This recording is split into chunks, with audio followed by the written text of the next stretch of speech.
السلام عليكم. هاد الوصفة سجلوها عندكم لرمضان. في مقلة غادي ندير تقريبا واحد 4 كاس ديال الزيت.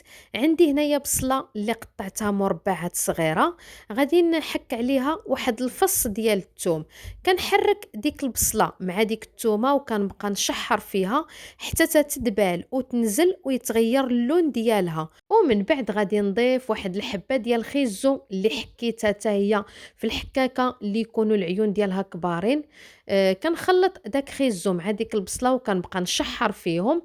ومن بعد غادي ندير واحد الحفيرة هكايا في الوسط، وغادي نخوي فيها عندي هنايا نص صدر ديال الدجاج، فقط نص صدر ديال الدجاج. كنأكد عليكم راه صدر ديال الدجاجة قسمته في النص، هشيته في الهاشوار. ومن بعد كنبقى هكايا كنفرتت فيه بهاد المعلقة د الخشب، وانا كنبقى هكا حتى تيتحل كامل. ومن بعد غادي نضيف هنايا الفطر الاسود اللي رطبته في الماء وحتى هو قطعته رقيق، وكنخلط كل شيء مزيان. هاد الحشوة هادي كتجي رائعة في المذاق. غادي نضيف الملحة، اليبزار، فقط هادو هما التوابل اللي غادي نضيف. وعندي هنايا العطرية ديال البسطيلة ديال الحوت، هذا هو الشكل ديالها. راه كاينه اللي كتكون حمراء، ما تاخذوش ديك العطريه ديال بسطيله د الحوت اللي حمراء، خذوا هذه اللي كتكون مبيضه. ضفت 2 معالق صغار من العطريه ديال بسطيله د الحوت لان هي اللي كتعطينا اللذه والمذاق. وكنبقى نشحر كل شيء وكنخلط كل شيء مزيان. ومن بعد غادي نضيف الشعريه الصينيه اللي رطبتها في الماء، ومن بعد غسلتها وخليتها تستقطرات وقطعتها بالمقص. كنبدا هكايا كنحرك هاد اللينيم هادو اولا هاد السيجار هادو، راه كيجيو على المذاق ديال الازياتيك. غادي نضيف صلصه الصوجا، تقريبا ضفت واحد 2 معالق كبار ديال صلصه الصوجا. وكنحرك كل شيء مزيان مزيان، وما نقولكمش على اللذه والمذاق اللي كتجي في هاد الحشوه هادي. كيف شفتوا حشوه بسيطه سهله اقتصاديه وما كتاخدش منا شي مجهود. صافي كنطفي النار وكنخلي الحشوه تبرد على جنب. وعندي هنايا الورقه ديال البسطيله، هي هذه. انا بالنسبه ليا انا ما غاديش نقطع لها دوك الجوانب لانها رطبه. الصراحه هاد الورقه بسطيله صدقات لي زوينه.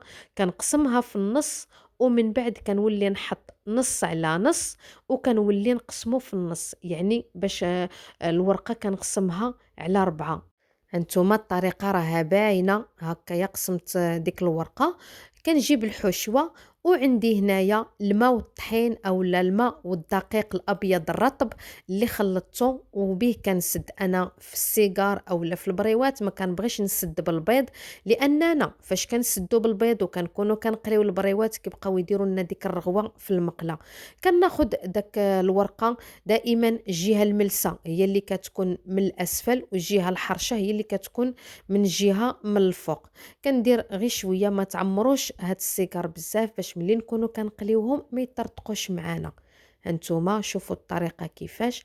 كندير شويه د الحشوه، كنقاددها بيديا، ومن بعد كنسد الجوانب وكنبقى هكايا كنلف. وانا كنلف ما كنزيرش بزاف كيف قلت لكم باش ملي نكون كنقلي هاد السيجار ما يطرطقوليش في المقله.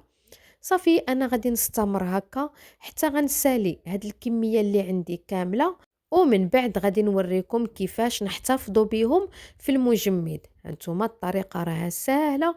كنقادد الحشوه، كنسد الجوانب وكنلفها. كنأكد ما تعمروش الحشوه بزاف باش ما يطرطقوش معاكم. صافي كنسد بالدقيق. صافي من بعد ما ساليت هذه هي الكميه اللي حصلت عليها.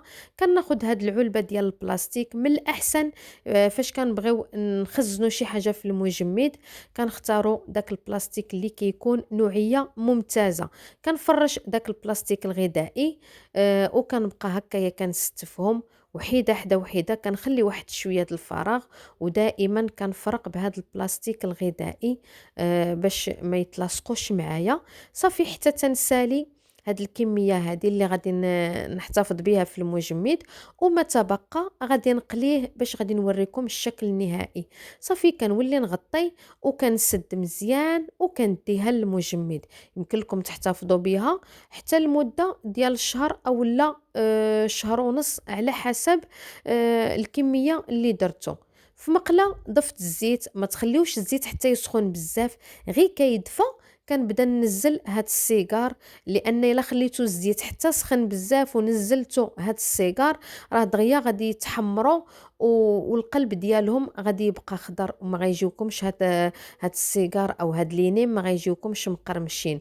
كناخذ واحد المعلقه وكنبقى هكا كنهز الزيت وكنخوي عليهم من الفوق هكايا باش كيتنفخوا وكيجيو زوينين. صافي انا غنستمر هكايا في القلي ديال هاد لينيم، كنبقى هكايا مره كنقلبهم حتى ياخدوا اللون الذهبي. هاد السيجار هادو راهم كيجيو رائعين، حشوه لذيذه، حشوه سهله اقتصاديه، خصوصا في شهر رمضان الكريم كنبغيو نشكلوا وننوعوا في الحشوات. فانا اقترحت عليكم هاد الحشوه هادي، كنتمنى تجربوها وانا اكيده غادي تعجبكم. ومن بعد ما تحمروا ليا السيجار كيكونوا هما هادو، هذا هو الشكل النهائي ديالهم، كيجيو رائعين. وجدوهم لفطوركم ان شاء الله، راهم كيجيو روعه. شوفوا ليا تبارك الله التقرميشه، هانتوما راه بغيت نسمعكم التقرميشه ولكن كان عندي الصداع. عرفتي راهم باقين سخانين، كنقسمهم ويديا حمر بالسخونيه ديال هاد لينيم. شوفوا تبارك الله الحشوه كيف كتجي رائعه. كنتمنى حتى نتوما تجربوهم، خصوصا اننا مقبلين على شهر رمضان الكريم.